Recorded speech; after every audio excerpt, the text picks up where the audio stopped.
जय गुरु जी, प्यारी संगत जी। जय गुरु जी, शुक्राना गुरु जी, अनंतम अनंतम शुक्राना गुरु जी। गुरु जी के चरणों में कोटि कोटि प्रणाम और सारी संगत जी को जय गुरु जी। संगत जी, हम बहुत भाग्यशाली हैं जिनको सत्संग सुनने का और सत्संग सुनाने का मौका मिलता है। इसलिए संगत जी, सत्संग को पूरा सुनिए, क्योंकि गुरु जी कहते हैं सत्संग सुनने वाले का और सत्संग सुनाने वाले का दोनों का ही कल्याण होता है। इसलिए संगत जी, कोशिश करिए कि सत्संग को पूरा सुने। हमें नहीं पता कि गुरुजी ने हमारी किस बात का जवाब इस सत्संग में छुपाया हुआ है, या हमें हमारी परेशानी का हल मिलना है। हमें इस बारे में कुछ नहीं पता। हमें कुछ नहीं पता कि किस बारे में गुरुजी ने इशारा किया जो ये सत्संग हमारे सामने आया।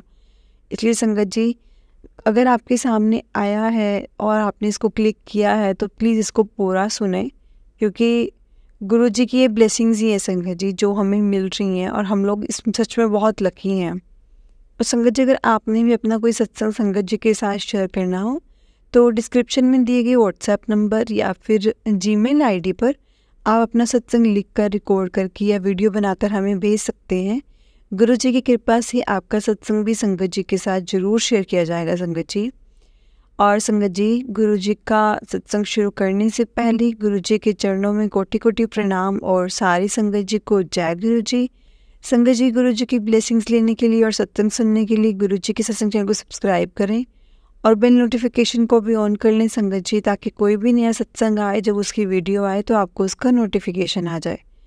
तो चलिए संगत जी, आज का सत्संग जो हम शुरू करते हैं। जो सत्संग को शुरू करने से पहले संगत जी मेरे साथ गुरु जी का मंत्र जाप करें। ओम नमः शिवाय, शिव जी सदा सहाय। ओम नमः शिवाय, गुरु जी सदा सहाय। ओम नमः शिवाय, शिव जी सदा सहाय। ओम नमः शिवाय, गुरु जी सदा सहाय। जय गुरु जी। संगत जी, चलिए आज का सत्संग हम शुरू करते हैं। संगत जी, जैसा हमें आंटी जी ने लिख करके भेजा है सत्संग, वैसा ही मैं आपको सुनाऊंगी। और संगत जी, चलो इस सत्संग को शुरू करते हैं। संगत जी, आंटी जी कहते हैं कि मैं गुरुजी से तो बहुत पहले से जुड़ी हुई हूँ, लेकिन मैं इतना ज़्यादा उनको नहीं मानती थी, क्योंकि एक हम कह सकते हैं कि जैसे हम छोटे होते हैं, जब बचपन में जो हम काम कर लेते हैं तो हम उस पर बहुत ज़्यादा ध्यान नहीं देते। तो संगत जी, मैं बहुत छोटी थी, और मेरी जैसे छोटे होते हैं तो किसी के घर पे हम खेलने वगैरह चले जाते हैं, तो संगत जी एक आंटी थे जो मुझे बहुत प्यार करते थे, और वो ना सत्संग पे जाते थे गुरु जी के। तो संगत जी, मैं उनके बिना बहुत ही कम रहती थी। मतलब अगर मैं उनके घर गई हूँ और वो कहीं जा रहे हैं तो मेरा यही होता था कि वो कहीं पे भी जाएं और मुझे वो लेकर के ही जाएं। तो जैसे ही उन्होंने गुरु जी के सत्संग के लिए रेडी होना, तो मैंने भी उनके साथ जाना, और मैं भी रेडी होके जाती थी कि मैं भी आपके साथ ही जाऊँगी, आप जहाँ भी जाएंगे। तो संगत जी, मैं तब से गुरु जी से जुड़ी हूँ, लेकिन उसके बाद से बस मुझे पता है गुरु जी कौन है, गुरु जी के सत्संग होते हैं, गुरु जी के सत्संग पे, क्योंकि वो थोड़ी थोड़ी चीज़ें जो बचपन की थी वो चीज़ें याद थी। तो संगत जी, बस ऐसे ही मेरी गुरु जी के साथ जर्नी शुरू हुई है। मुझे एग्जैक्ट डेट नहीं पता, क्योंकि मैं बहुत छोटी थी उस टाइम पे।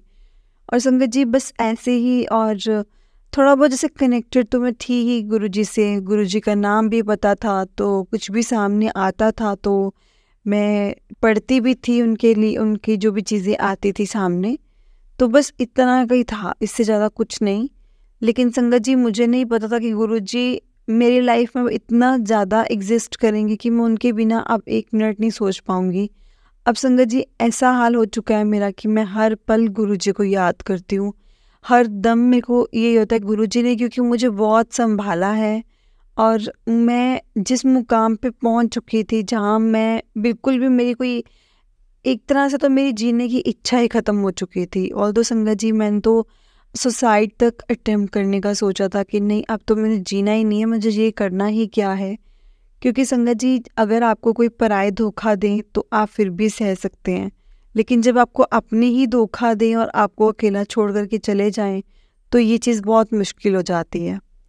और संगत जी, मैं थोड़ा टाइम हुआ है, और मेरे भाई की शादी हुई है। तो संगत जी, मेरे मम्मी पापा नहीं हैं, और मैं और मेरा भाई हैं जो कि हम बुआ के घर पे रहते थे।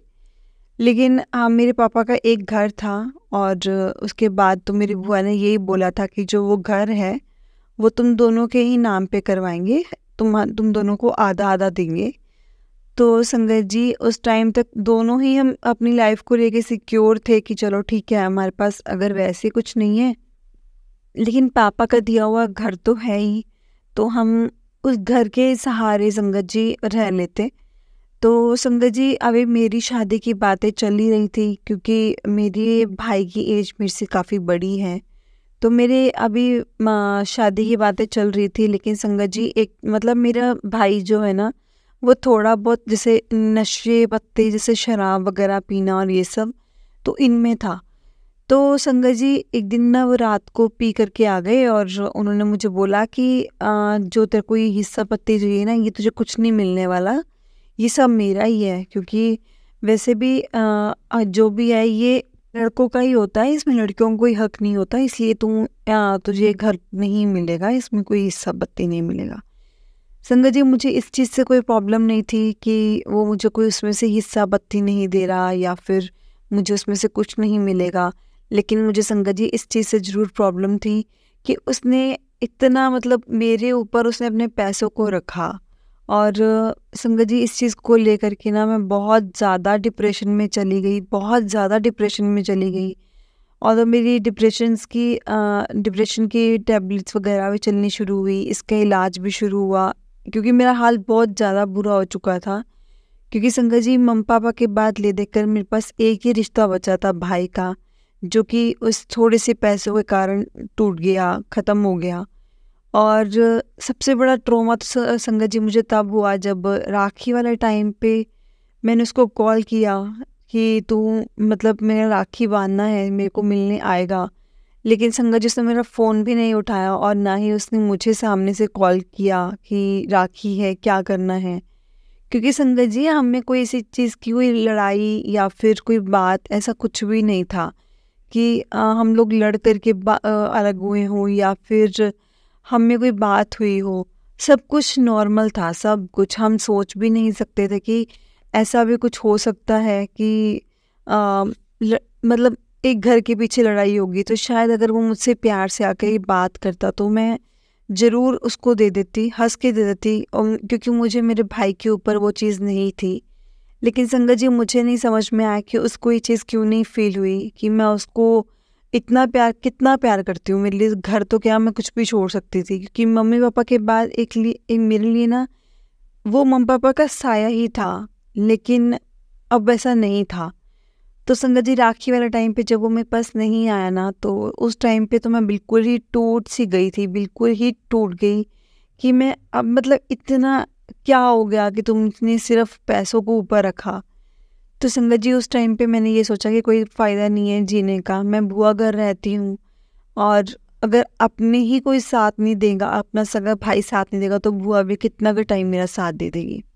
और संगत जी बस वही शादीशुदी की बातें जब चल रही थी, तो संगत जी मैंने हमेशा उसमें भी एक नेगेटिविटी ही फेस की है। मैंने बहुत ज़्यादा जैसे हर जगह से मना हो जाना, समटाइम मुझे कोई पसंद नहीं आना, रिजेक्शंस को हैंडल करना भी मेरे लिए अब मुश्किल हो रहा था। क्योंकि जब आपके साथ बुरा होता है ना, तो संगत जी बुरा होता ही चला जाता है और समझ नहीं आता कि हमें भगवान ने पैदा ही क्यों किया अगर इतने ही दुख देने थे तो। तो मेरा तो सच में ये हाल था, मैं हमेशा यही बोलती थी कि क्या दुश्मनी थी या क्या मैंने ऐसा किया था जो आपने मुझे इतने दुख दिए। सबसे पहले मेरे माँ बाप को मेरे से ले गए दूर, उसके बाद मेरे भाई को, ठीक है, उसके बाद जो मेरा एक हमसफ़र या लाइफ पार्टनर बनना था मेरे को वो भी नहीं मिल रहा।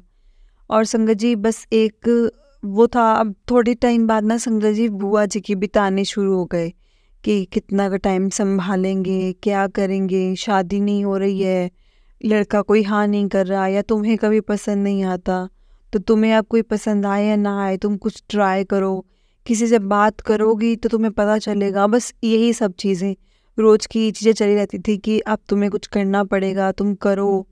तो संगत जी मैंने ना डिसीज़न लिया कि अब मैं यहाँ नहीं रहूँगी, तो मैं अपना कुछ जॉब वगैरह देखूँगी और मैं खुद अपना अभी अलग घर में रहूँगी। तो मैं अपने रेंट पे मैं एक संगत जी मैंने रूम लिया और मैं वहाँ शिफ्ट हो गई। और संगत जी आप यकीन नहीं करेंगे कि पीछे मुड़ कर के मेरी बुआ ने मुझे एक बार नहीं बोला कि तू कहाँ जाएगी, तू अकेली है, तेरे साथ तेरा भाई बात नहीं करता तो तुम मत जाओ। लेकिन संगत जी यही है दुनिया की, अगर आपके अपने नहीं अपना साथ दे रहे, सगे नहीं साथ दे रहे, तो कोई भी साथ नहीं देगा।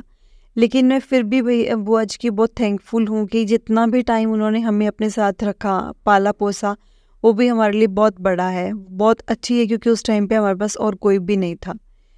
तो संगत जी मैंने यही सोचा कि अब मैं अपना जो भी है बिना शादी की अपनी लाइफ को ऐसे ही अपने हिसाब से चलाऊँगी, कि ज़रूरत नहीं है मुझे शादी की। अब मैं खुद से ही अर्न करूँगी, खुद का मकान बनाऊँगी और अपने ही घर मैंने ये चीज़ सोच ली थी संगत जी कि अब अगर मैंने सेटल होना है, नहीं तो फिर मैंने जीना ही नहीं है। तो इन 2 चीज़ों को लेकर के संगत जी मैंने अपना सफ़र जो था वो शुरू किया और संगत जी मुझे जॉब मिली। तो संगत जी जहाँ मैं जॉब करने के लिए गई ना, तो मेरा इंटरव्यू था तो मैं ना बैठे थे हम 3-4 लोग इंटरव्यू के लिए। तो संगत जी उन्होंने ना एकदम से मैं जब ऑफिस में एंटर किया मैंने जब सर के सामने, तो जब मैंने एंटर किया और जब मैंने देखा कि अब मैंने यहाँ पे इंटरव्यू देना है, लेकिन संगत जी मेरे मन में ना ऐसे ही आ रहा था कि यहाँ तो मैं नहीं सेलेक्ट होंगी, क्योंकि यहाँ जो पहले से ही बैठे हैं मुझे काफ़ी एजुकेटेड लग रहे हैं और उनके पास मुझे एक्सपीरियंस लग रहा है।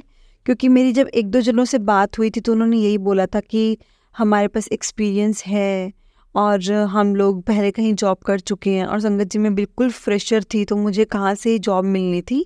तो संगत जी क्या हुआ, मैं अंदर गई और जब हमारा इंटरव्यू स्टार्ट हुआ, मुझे नहीं पता क्यों मेरे बॉस ने मुझे बोला कि ना आप एक काम करेंगे।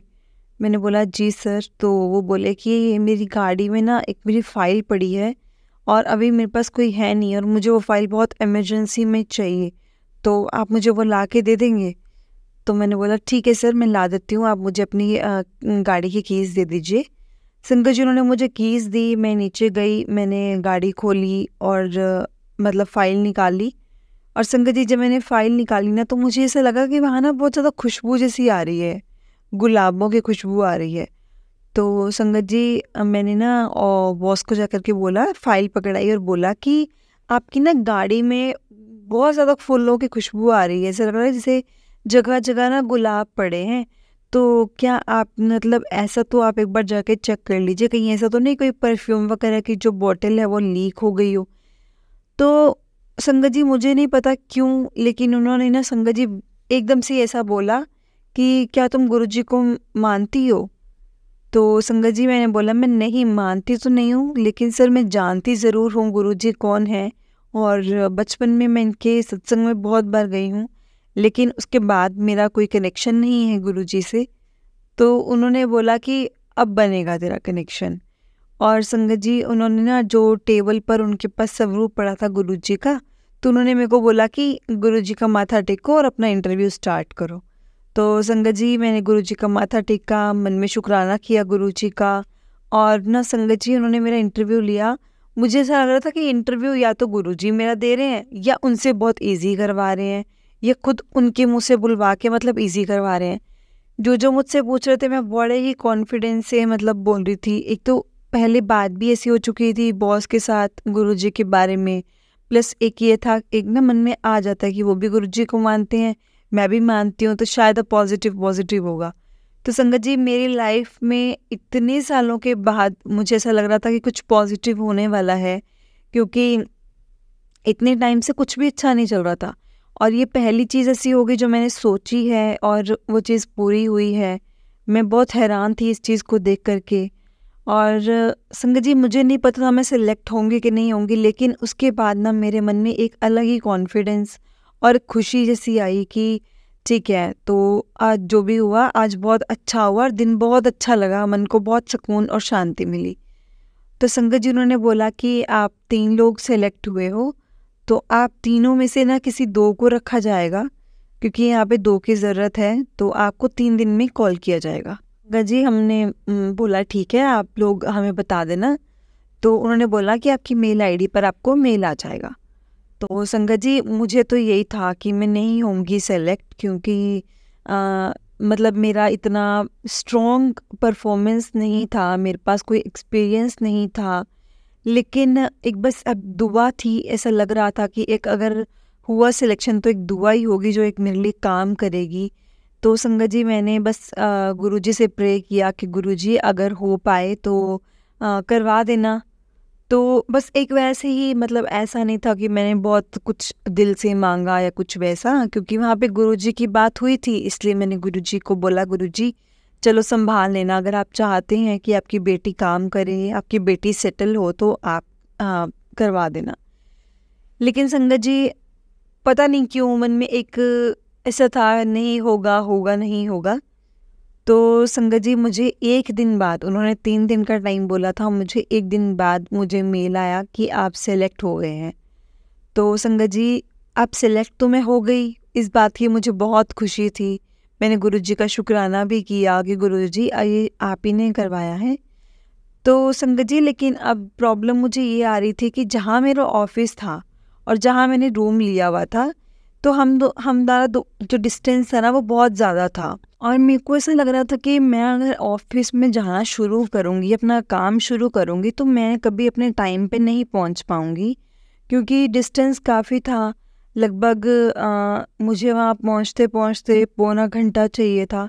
और पौना घंटा तो संगत जी अगर बाई चांस ट्रैफिक होता तो आप मान के चलो घंटा सवा घंटा तो कहीं नहीं गया। तो संगत जी बस वही चीज़, एक तो मैं अकेली हूँ, सारे घर का काम भी देखना और मतलब इतनी दूर जाना भी। तो मैं कंफ्यूज थी कि मैं इस जॉब को कंटिन्यू कर पाऊँगी कि नहीं कर पाऊँगी, मैं यहाँ लग पाऊँगी, काम कर पाऊँगी कि नहीं।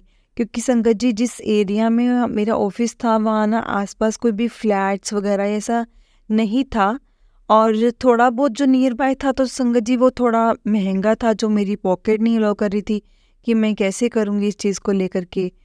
तो संगत जी मैंने ये चीज़ अपने बॉस से शेयर करी बिना झिझक के कि सर मैं इस जॉब को कंटिन्यू करना चाहती हूँ, लेकिन संगत जी मैं ना कर नहीं सकती, क्योंकि मेरा जो घर है ना वो दूर है और आपका ऑफिस काफ़ी दूर है, और ना मुझे आने में ही घंटा 1.5 घंटा लग जाता है। तो मुझे नहीं पता कि मैं एक बार मैं इस महीने ट्राई करके देखती हूँ, लेकिन अगर नहीं हुआ तो मैं नहीं आ पाऊँगी। तो संगत जी उन्होंने बोला कि कोई बात नहीं मैम, एक बार आप ट्राई कीजिए, अगर आपसे होगा तो ठीक है, नहीं तो हम कुछ देखते हैं। लेकिन संगत जी उन्होंने ऐसा नहीं बोला कि आप छोड़ देना या आप मत करना। तो मेरे को एक वहाँ से भी होप मिली कि देखो इन्होंने फिर भी अभी भी इनके पास ऑप्शंस भी थे और अच्छे ऑप्शंस थे, लेकिन फिर भी उन्होंने मुझे बोला कोई बात नहीं, आप ट्राई करो, सब कुछ होगा। लेकिन संगत जी मैंने कहीं पे भी सिंपैथी लेने के लिए अपनी बात नहीं बोली कि मैं अकेली रहती हूँ या मेरे मम्मी पापा नहीं हैं या कुछ भी, मैंने किसी से कोई बात नहीं शेयर की। लेकिन संगत जी 3 दिन हुए थे और मुझे मेरे बॉस ने बुलाया ऑफिस में। उन्होंने मुझसे पूछा कि तुम क्या अकेले रहते हो या फिर तुम कुछ प्रॉब्लम में हो, मुझे तुम शेयर कर सकती हो। तो संगत जी मैंने बोला नहीं ऐसा कुछ नहीं है, मतलब मैं तो वैसे ही बोल रही थी कि मैं अपना मतलब बस डिस्टेंस ज़्यादा होने के कारण मैं जॉब नहीं कंटिन्यू कर पाऊँगी। क्योंकि संगत जी मेरे मन में यही था कि मैं अपनी पर्सनल लाइफ और प्रोफेशनल लाइफ को अलग अलग रखूं, क्योंकि अगर मैंने मिक्स किया तो शायद मेरे इमोशंस जो हैं वो बाहर आ जाएंगे और मैं शायद फिर अपने काम पे कंसंट्रेट नहीं कर पाऊंगी, जो कि बहुत बुरा होगा मेरे लिए। तो संगत जी मैंने उनको बोला कि नहीं बस अगर आप हो सकता है तो अगर मुझे आप कहीं और रेफ़र कर सकते हैं, अगर आपकी कोई ऐसा कुछ है तो मतलब मुझे वहाँ कर दीजिए।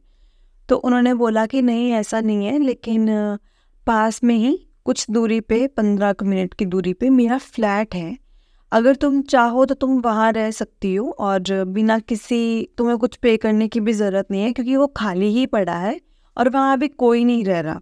जब तक कोई नहीं आता तो तब तक तुम देख लो वहाँ पे, और इतने में जब तुम्हारा यहाँ पे ऑफिस में सेटल डाउन हो जाएगा तो तुम अपना और देख लेना फ्लैट कहीं। तो संगत जी मैं राजी हो गई, क्योंकि मुझे बहुत ज़रूरत थी। मेरा सोर्स ऑफ इनकम और कुछ नहीं था, मेरे पास यही था, मैं सिर्फ जॉब के ही भरोसे थी। तो मैंने उनको बोला कि ठीक है, आप ऐसा कर दीजिए। संगत जी आप यकीन नहीं मानेंगे, मेरी लाइफ में इतना बड़ा ट्विस्ट आया, इतना बड़ा ट्विस्ट आया। लेकिन संगत जी मेरे बॉस के साथ ये शायद होना ही था, लेकिन बहुत बुरा भी हुआ और लेकिन मेरे लिए बहुत अच्छा हुआ। ये चीज़ मैं आपको बताती हूँ क्या हुआ। संगत जी एक दिन मेरे पास कॉल आता है कि मेरे बॉस का कि आपको ना साक्षी पूरा अब संभालना पड़ेगा, ऑफिस का देखना पड़ेगा, लाइक मैनेजर की तरह, और तुम्हें क्योंकि मेरा एक्सीडेंट हो गया। संगत जी मैं इस चीज़ को सुन के पहले तो बहुत ज़्यादा परेशान हुई और मैंने सोच में पड़ गई ये क्या हो गया अचानक से। लेकिन संगत जी आप यकीन नहीं करेंगे, जब मुझे उन्होंने मेरी मैनेजर की पोस्ट ऑफ़र की और जब मैं मैनेजर की पोस्ट पर आ गई संगत जी, मेरी जो सैलरी थी ना वो मैं 5-6 टाइम्स मेरी बढ़ के आई। उन्होंने मेरी सैलरी संगत जी 1.25 लाख के करीब कर दी। और मेरे जैसी लड़की जो एक कमरे में रहती थी 8-10 हज़ार रुपये दे करके, और संगत जी उसकी सीधा ही सैलरी 1.25 लाख तक हो गई। मैं बहुत खुश हुई, मैंने बहुत शुक्राना किया गुरुजी का, और मुझे बस यही लग रहा था कि ना गुरुजी ने ही ये सब कुछ करवाया है और कुछ नहीं है। और संगत जी मैंने अपने ऑफिस में जो गुरुजी का जो बॉस के टेबल पे रखा हुआ था गुरुजी का स्वरूप, वो मैंने अपने पास ला कर रखा कि गुरुजी हम दोनों तो बात करेंगे ही करेंगे, आप अकेले नहीं रहेंगे। तो संगत जी मैंने अपनी ऑफिस में अपने कैबिन में गुरुजी का बड़ा सारा स्वरूप सर को बोल के लगवाया कि मुझे चाहिए। और जो संगत जी उस टाइम के बाद ना मेरा गुरुजी पे यकीन इतना बढ़ता चला गया, इतना बढ़ता चला गया ना कि मैं उनको बता नहीं सकती। और संगत जी उसके बाद मेरा पहला सत्संग गुरुजी के मेरे सर के घर में था। गुरुजी का सत्संग जब था तो उन्होंने मुझे इनवाइट किया कि तुम सत्संग में आ जाओ।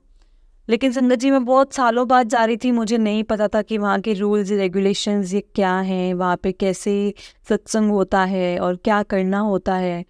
तो संगत जी मुझे सर ने बोला कि गुरुजी ने ही आपसे सेवा लेनी है, तो आपको यहाँ पे सेवा करने के लिए आना है। तो मैंने कहा ठीक है, कोई बात नहीं, सेवा भी है और गुरुजी का सत्संग भी, हम तो दोनों ही चीज़ करेंगे। तो संगत जी मैं वहाँ चली गई और मैं गई हूँ, और मेरे को वहाँ पे ना मेन तो सबसे पहले जाते ही सबको टीका, चंदन का टीका लगाने की सेवा मिली। और दूसरा, तब तक काफ़ी लोगों को जल प्रसाद मिल चुका था, काफ़ी संगत को, लेकिन थोड़ा वो जो अभी नई संगत आ रही थी उनको मैं चंदन का टीका और जल प्रसाद साथ में दे रही थी। तो मतलब मुझे जल प्रसाद का मिला था ऑफ़र, तो सेवा मिली थी, तो मैंने वही वाली सेवा की थी। तो संगत जी अभी कुछ ही टाइम हुआ था कि मैंने अपने सर से बात की कि सर मैं ना अपना एक घर लेना चाहती हूँ, तो मुझे एक छोटा सा अपना घर चाहिए। तो संगत जी गुरुजी को मैंने बस अरदास की थी कि गुरुजी बस कुछ हो जाए। तो मैंने सर से बात की बड़े ही मतलब एक कठोर, मतलब एक हिम्मत करके कि मैं अब सर से बात करती हूँ, क्योंकि संगत जी मन में ऐसा था कि उनको ये ना लगे कि इसके मन में तो लालच ही बहुत आ गया है। एक तो मैंने इसको अपना घर दिया है, ऊपर से इसकी सैलरी इतनी कर दी है, और ऊपर से अब ये घर की डिमांड कर रही है। तो ये मेरी डिमांड नहीं थी, मैंने उनको सेविंग्स के लिए बोला था। तो संगत जी मेरे को अभी लोन की ज़रूरत थी, लेकिन मेरे पास ऐसा कोई भी सोर्स नहीं था कि मुझे अपना पर्सनल लोन मिल सके।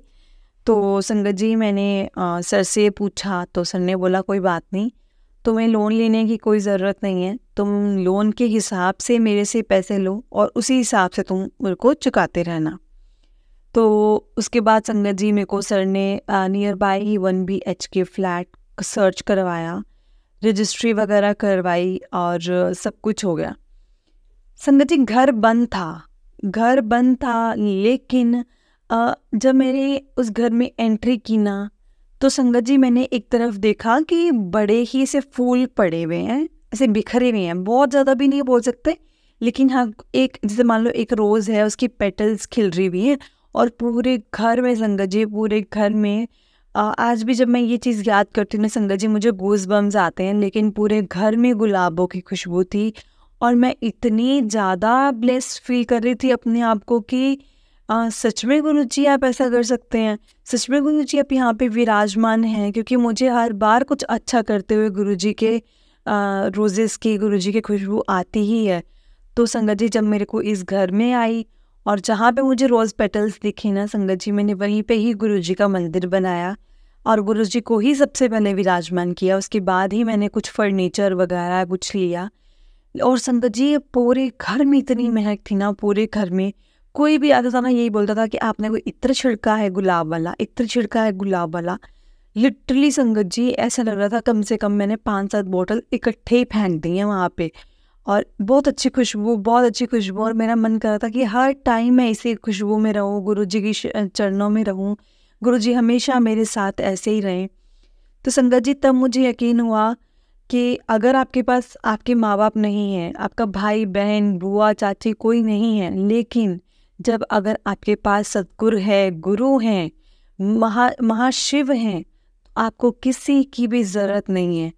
संगत जी मेरे साथ साथ गुरुजी ने भी उस घर में एंट्री की है और मेरे से पहले ही की है पहले तो, क्योंकि मैं अपने बॉस में एक गुरुजी का एक मानते ना कहते हैं कि गुरुजी ने एक मेरे लिए एक जरिया बनाया हुआ है अपने पास बुलाने का, मेरी प्रॉब्लम सॉल्व करने का। ये गुरुजी ने मुझे जरिया दिया था। वो बॉस जो मेरे हैं, मैं सच में उनका दिल से बहुत बहुत बहुत बहुत शुक्राना करती हूँ कि उन्होंने सच में मेरे एक एल्डर भाई, एल्डर ब्रदर की तरह मेरा ख्याल रखा, हर टाइम मुझे सपोर्ट किया। मुझे कभी भी ऐसा नहीं फील होने दिया कि तुम अकेली हो। जबकि संगत जी मैंने उनको अपना कोई हाल नहीं बताया था, लेकिन छुपाए से कुछ नहीं छुपता संगत जी, फेस से सब कुछ पता चलता है कि क्या प्रॉब्लम हो सकती है। लेकिन एज अ ब्रदर उन्होंने मेरी बहुत ज़्यादा केयर की है। और संगत जी गुरु जी को मेरे साथ जोड़ने के लिए भी उन्हीं का शुक्राना कि ना वो मिलते, ना वो चीज़ मेरी बचपन की कभी ताज़ा होती, ना मैंने कभी गुरु जी से जुड़ना था। और संगत जी आज मेरे पास मेरा घर है बिना किसी की हेल्प के, ना मम्मा की, ना पापा की, ना भाई की। और संगत जी मुझे ये ज़रूर पता है अगर मेरे मम्मी पापा होते तो आज मुझे इस मुकाम पर देख के बहुत खुश होते। और अभी भी मेरी यही तमन्ना है संगत जी कि मेरा भाई मुझसे बात करे और एक बार मेरे घर आकर मुझसे ज़रूर मिले।